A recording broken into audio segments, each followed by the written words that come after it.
everybody. Welcome back to Vinyl with Taste. Looks like this is our 16th episode, and today we're continuing our quest to go through the history of Jamaican music. This is the third episode we're doing on Jamaican music, and we're going to attempt today to go through the rebel music phase of the music, early 70s, and some of the roots rock reggae of the mid 70s.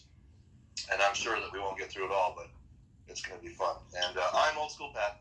And I am Dancehall Neil, and I have a special guest here. I would like to say hi. Come on up here, buddy. How you doing? I said, how you doing? I'm Neil's hand. Where'd you get this, bitch? Hey, I don't want to get involved. Alright. You're going to be talking about Sinatra? Oh my gosh, I can't see what you're doing at all. I'm sure I'll see it later. Alright, so, you want me to start out, or do you want to start out, or how do you want to? Oh gosh, man, you know, you go ahead. Because there was a lot that I talked about last time that I didn't remember talking about, so I'll follow your lead. Okay. Wanted to talk about the rebel music phase of Jamaican music. And so what's happening around this time, 1970, is you have a lot of the early reggae releases, just like we talked about in the last episode. Your Derek Harriet's, Clancy Eccles, all that. Around Christmas 1970, late 69, 70, the music changed again. And some pioneering roots artists began recording. And it's referred to as the rebel music phase of the music because it wasn't the full-blown roots era yet. That wasn't until mid-70s. But the rebel music phase anticipated the roots rock reggae of the mid-70s because it was exploring the themes of the average Jamaican ghetto dweller situation, reality lyrics, sufferer lyrics. And, you had artists like 90 and like B. Scratch Perry who left the employ of Joe Gibbs around this time and started producing on their own. The first thing I wanted to show you was this really, the cover on this CD, double CD set from Trojan, which is way out of print. The cover is so cheesy looking, but the music inside is really good. I know what you're talking about. Can you see this? I know what you're talking about. Yeah, the rebel music. Would whoever buy a thing that looked this silly? No. An anthology rebel music. But the music contained inside is just early roots music. You've got Bob Andy on here. You've got Dennis Brown, Big Youth, Lloyd Parks, Horace Andy, Keith Hudson, Dennis Brown, Peter Tosh. Just a really great collection of early rebel music sides. It's a 2 CD compact set, and it was a double record. But like I said, it's out of print, so you either find this one or you get the vastly inferior 1-disc rebel music set from Trojan. And on that note, I'll show you my 90 and Friends Blood and Fire, 1971-72. This is on vinyl. It collects 90s productions. Like I said, after he left the employment of Joe Gibbs, 1971-72. This has his early classics like Blood and Fire on it. It's got Max Romeo, 90 and a Half Tones. It's even got Delroy Wilson.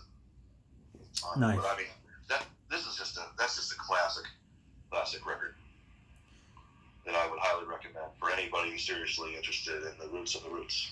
Roots on our roots. Now I'm gonna show a couple things just because I have some records pulled in some 45s, and then we'll get back. I didn't show this last time, but there was a reason. It's funny. There was a reason why I got this record, and I know I'm backtracking a little bit, but the Derek Harriet, Close to Me off original Crystal Records. There was a reason why I bought this in particular. Mm-hmm. I don't know who's the Beast. The B-side, also Derek Harriet. Yeah, I don't. Like, the song made me think of something, so I wanted to buy it, but I couldn't tell you why. I don't know why. And then I want to show these Flabahalts. This is River Jordan from Flabahalt, on the original Sky High label. See Sky High. And then I wanted to show this other one. This is also Flabahalt, Danger Zone, and there's a little note. Let's see what it says. Oh, the side B is Joss Stone, Danger to Danger. It was unlabeled. So a lot of these old Jamaican music 45s, a lot of them are unlabeled or white labeled. Here's some Dillinger off the original Cancer label. This is Slip Pen Road Block. Tell Me the Truth. What's that? Nice, dude. Yeah, original Cancer label. And then we got Black Ark with another Dillinger track there. B-side David Isaacs, A Place in the Sun. And then there's another Black Ark records with Awadat, Junior Dread, B-side, Dat Dub, Upsetters. There's original Upsetters label, Jamaican James Brown, Stop the War in Babylon, with Dub in Peace, Upsetters on that B-side. Hopefully I'm showing them, like, this is a repress. The label's Mr. Funny. I don't know. That's Prince. Oh, yeah, Mr. Funny. Isn't that Jazzbo's label? Oh, yeah, because it's Jazzbo. It's Every Night is a Winner. And, the other side is Jazzbo All-Stars Dub. That's his label, Mr. Funny. Oh, yeah. That was a very popular single in the 70s, actually. Yep. I don't know if it's a repress, but it sure as hell looks like it. Because it's, like, real, like, shiny and, like, it look like anybody ever played it. So, I like the Black Ark, though, artwork. Yeah. That's really cool. Right. I'm sure these are represses too, but this is original from the Upsetters label. And you could tell like the 70s artwork because it's kind of like, I don't know. The art's just different. Yeah. Can I show some Upsetters? Please do. All right, keeping on that vibe, Lee Scratch Perry, one of the first producers to split up and do this style of music, rebel music. And I'm just going to go down some of his early productions.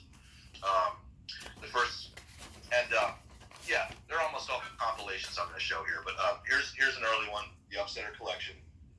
Upsetter Collection. Let's take a peek there. Oh wow, yeah, that's cool. I don't have that, but that's an early one. It is. It starts out with kind of like the fast reggae instrumentals, and then it goes to the full blown Black Ark stuff. Yeah, it kind of starts in that skinheady kind of organy. Yeah. What would you call that? Early reggae?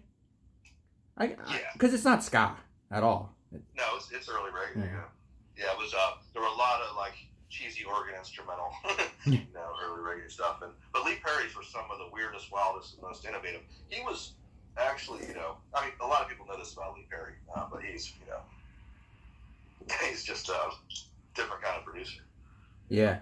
And, yeah. So I'll show you the Lee Scratch Perry and the Upsetters Shot Volume 2. We've talked about that before. I won't spend too much time on that. Here's a compilation on Trojan. Oh, nice. Give Me Power, Lee Perry and Friends Give Me Power, showing a really unscratched cover, looking like a bald head there. Yeah, I got that too. And the selection, the songs on here is great. I think Miles, Ross Smith, Pickpocket. I think I got mine because you played it at your house and I had to get it. Okay. So that's like forever ago, right? Yeah. 16, 17. Yeah. This is the Upsetter Compact Set. Nice. All right, tell us what 3 albums those are. It's got 3 early 70s Lee Perry albums. Africa's Blood, Nice. Rhythm Shower, and Double 7. It was available as a double disc on Trojan there for a while. I'm sure it's way out of print. This is Africa's Blood right here. Oh, nice. You got it on, okay, that's just the singular Africa's Blood. Singular CD.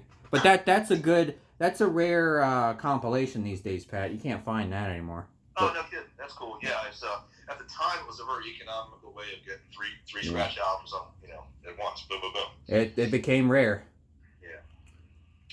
Continuing on with Scratch Productions. Yep. I have the best of Junior Biles and the Upsetters, 1970 to 76. Junior Biles. Oh, yeah. Just got a good shot of that. Nice. Yeah. And, it collects absolutely crucial, essential Junior Biles, the period in which, Junior Biles. Now, he had some mental problems. He did. In fact, he was probably, one of the most powerful of the early reggae singers, and only that severe mental illness curtailed his career, because he actually attempted suicide in 1975 after hearing about the reported death of Haile Selassie. Now, And yep. here is another Junior Biles compilation. Junior Biles and Friends, 129 Beat Street. John Man Special, the John Man label, 1975.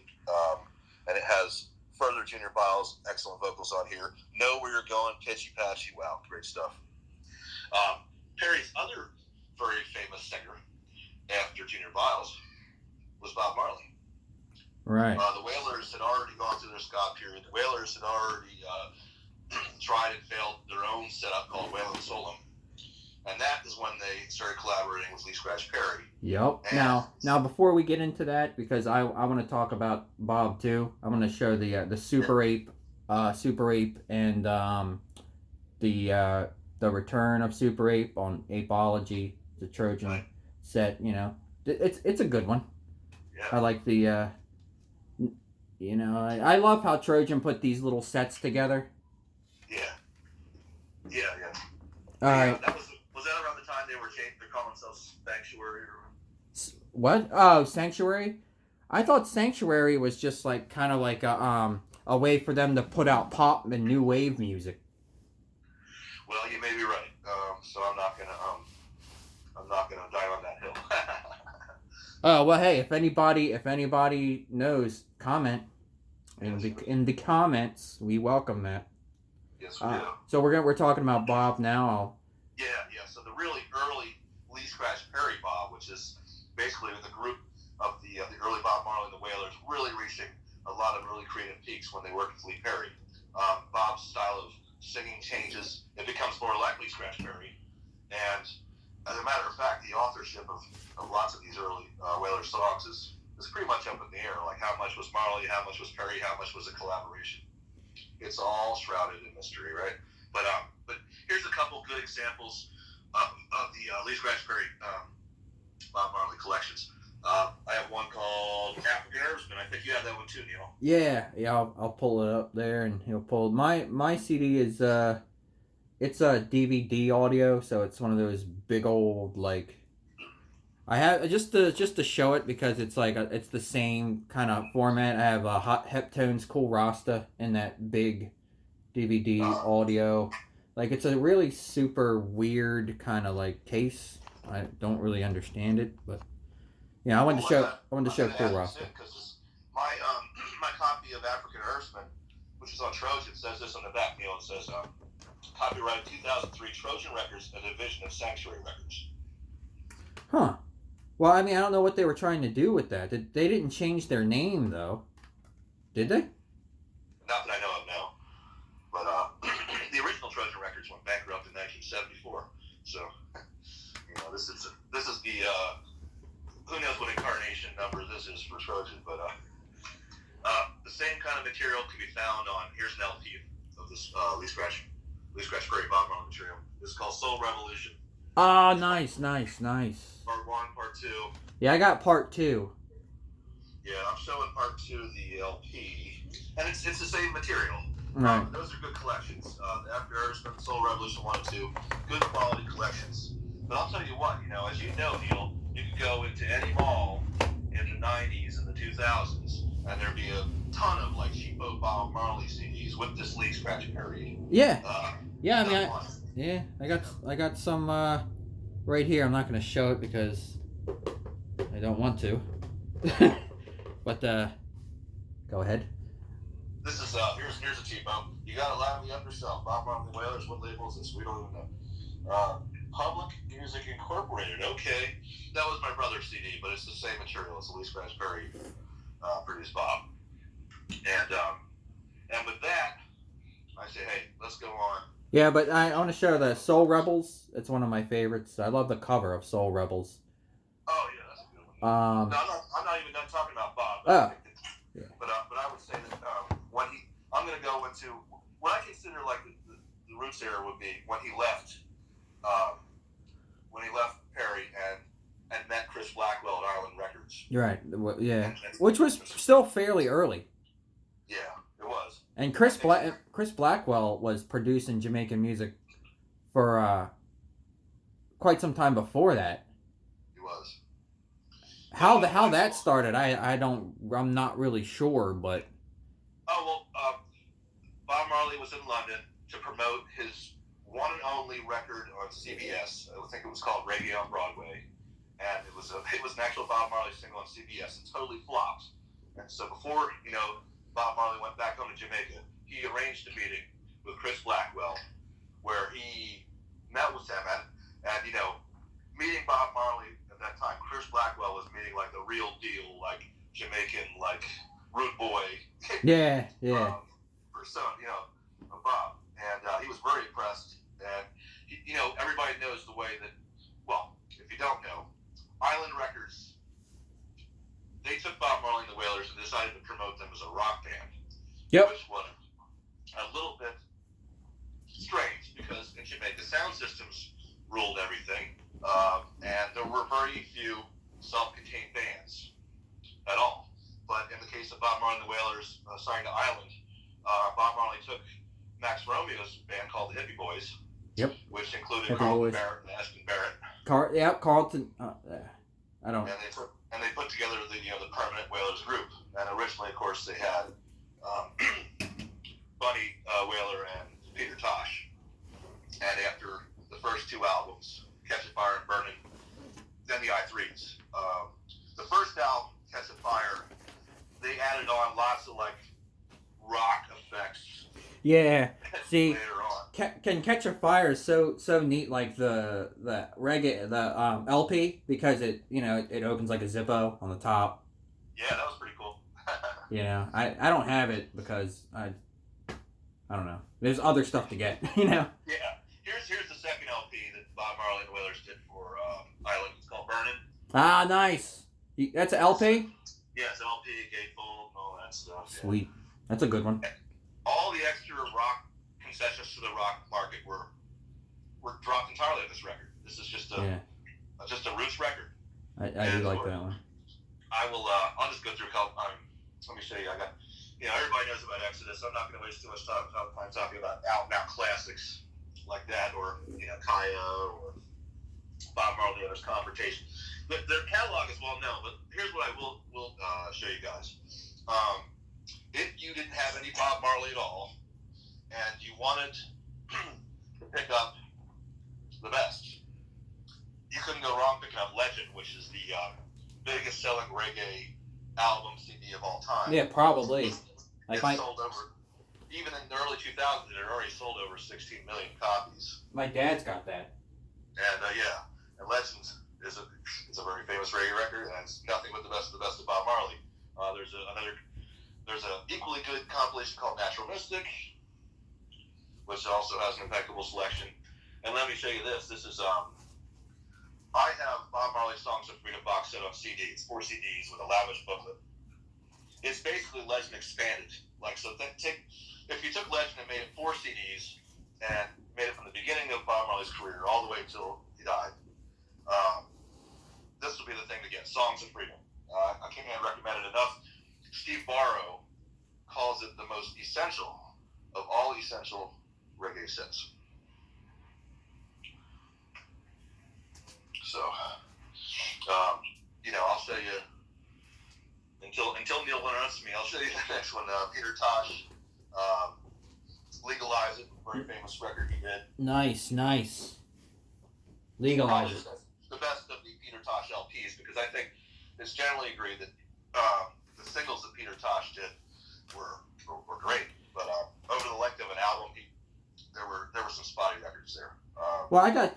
This is stepping out of place a little bit, but this was always my favorite here. The Wanted, Dread and Alive.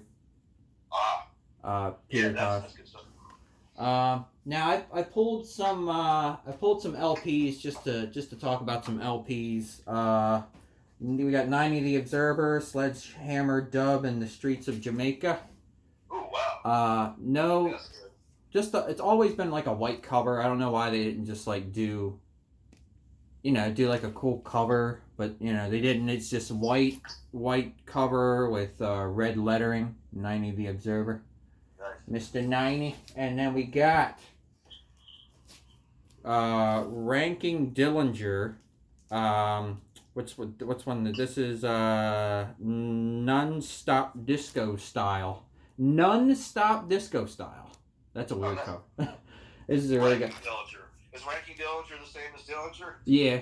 Okay. And he's Dillinger's one of my favorite DJs. You know, when he got out of his Dennis Al Capone style. I love this cover of Mr. McGregor because it's got like the African women on it. And I didn't see this. I haven't never seen this cover before, so like I wanted to get this LP. Actually, that was a gift from a buddy of mine. I don't know where he got it. We got Iroy, Gussie presenting Iroy LP. Oh, nice. That's a classic one produced by the teenage Gussie Clark. Yep. Same guy that produced Screaming Target. Now I will say, I mean, the pressing sounds good to me. I just don't like when you look at it. The graphics on the front and back look to me so poor they could basically be 8-bit. Like he looks like a black Super Mario on there. I mean, you know, I don't know why they didn't update that a little bit. You know, you got the technology.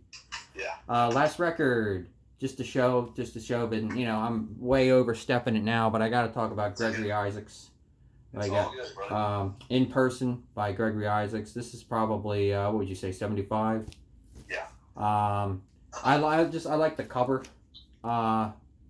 You know, him like cooling out in his car. Now we're gonna get into talking a lot about, because I got a lot of crazy Gregory Isaacs stories when we get to actually talking about the man and his albums.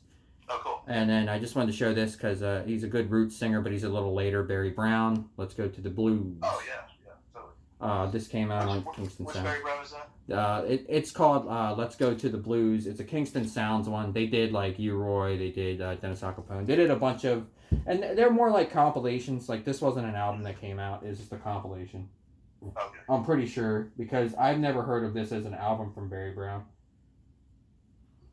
Very nice. They were just kind of like, you know, Kingston Sounds. I wouldn't say they're the best Jamaican music label, but I mean it's good shit. It's all good material that we're talking about and that we love. Yes, definitely is. Maybe more of a budget label. Yeah. Like Abraham or like what else would be like a budget label? Like Lagoon. Okay. I pulled this. Here's another Peter Tosh I pulled, Neil. Live at the One Love Peace concert. Oh, okay. What's that like? This is Peter Tosh going off in a live Jamaican audience in front of him that includes the Prime Minister of Jamaica and the opposition, the other political party. So you have, Tiaga and Manley in the audience. Tosh is telling them, look, stop messing around with my people, legalize the herb, and the political policemen to go home. Like Tosh was up on stage lecturing the government of Jamaica, and he didn't give a shit. And you have to hear it to listen to the things that he's saying to them. And his actions drew, well, not even 2 months. I mean, a matter of months later, he was nearly beaten to death in a police cell. Oh wow! Beat his fractured his skull open. The police beat him so hard, and that was because of that. I pulled the best, well, my favorite, Bunny Wailer CD, because Peter Tosh and Bunny Wailer, who were, started out with Bob Marley and the Wailers, they both became separately contracted to Island Records. Right. And the best Bunny Wailer, in my opinion, is Blackheart Man. Yeah. Which has the title track. It has Big Tree, Dreamland, Rastaman, and stuff. Keeping on the island tip, after Bob Marley and Peter Tosh and Bunny Wailer, Island decided to give it another go. And so they signed Burning Spear. And Burning Spear, they let Jackie Ruby produce.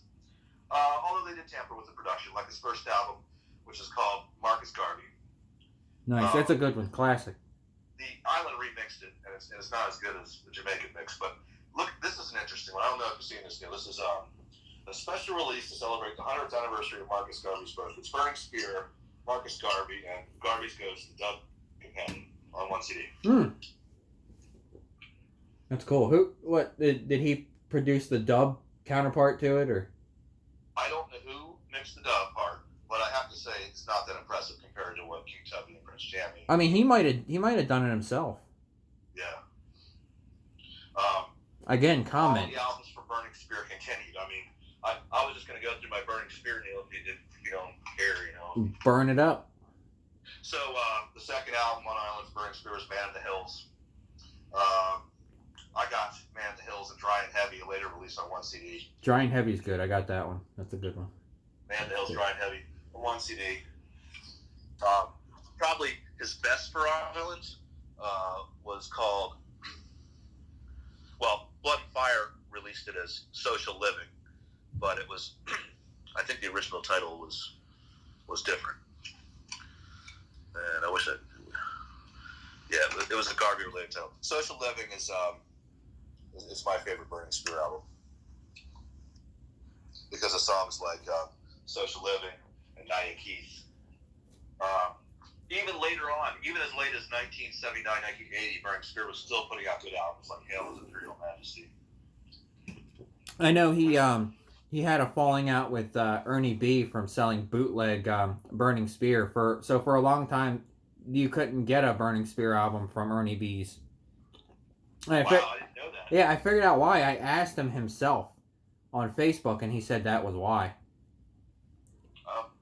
Wow, that's great that he'll reach out and talk to his fans. I've seen Burning Spear again and again over the years, and he's one of the best live acts in reggae in terms of just a guy that will hypnotize his audience and do extended jams, and the horn section is just great.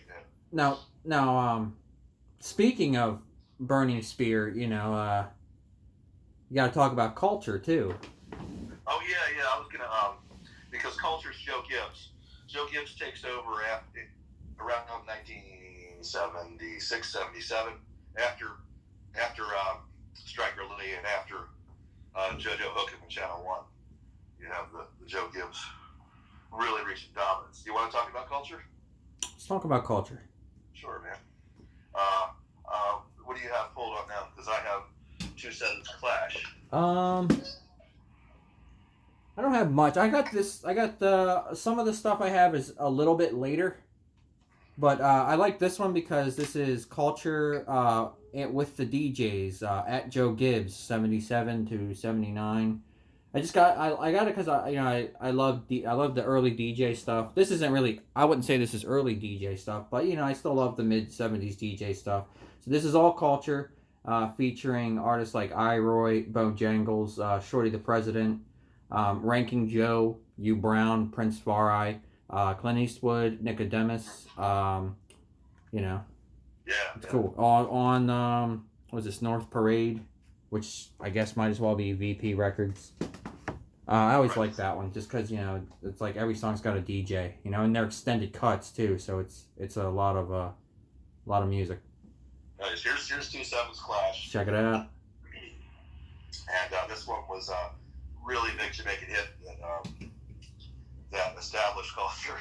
And the song 2 Sevens Clash, even stronger material like I'm Not Ashamed and See Them A Come. I recommend this album for anybody.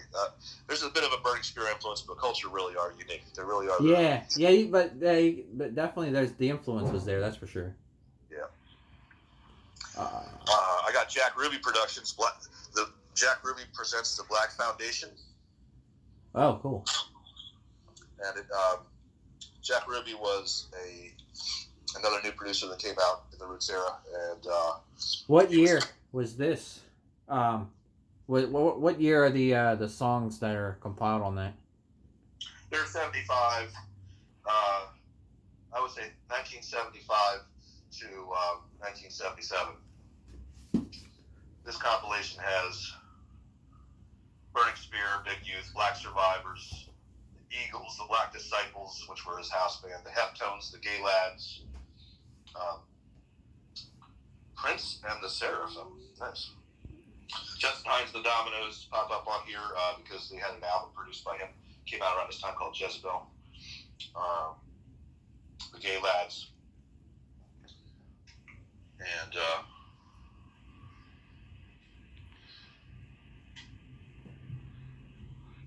you also had Island didn't have the only monopoly on marketing reggae artists to the international rock audience, because Virgin got in the game too. Richard Branson and Virgin. Virgin put out a series of Jamaican releases on their Frontline label. Frontline, that's right. Gladiators, I got the Trenchtown mix-up. That was a really good example of a good Frontline release. Because not all of them were of the best quality, but they did get some really good stuff. Here's one. Johnny Clark.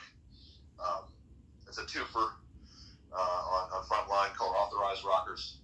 See, that's the and it's not even a big deal, but like I like you're showing some of the art for the Frontline. Like, they have collections from everybody, like Uroy and Big Youth and stuff, and their artwork's all the same. It's like they take that same backdrop, and it's not like Burning Blood and Fire, where they have like everything is like this immaculate like artwork and this giant like book, right? But still good material. Looking for this. What is the label? Here's another Island record promotion of a Jamaican group. Heptones, Night Food on LP. Nice.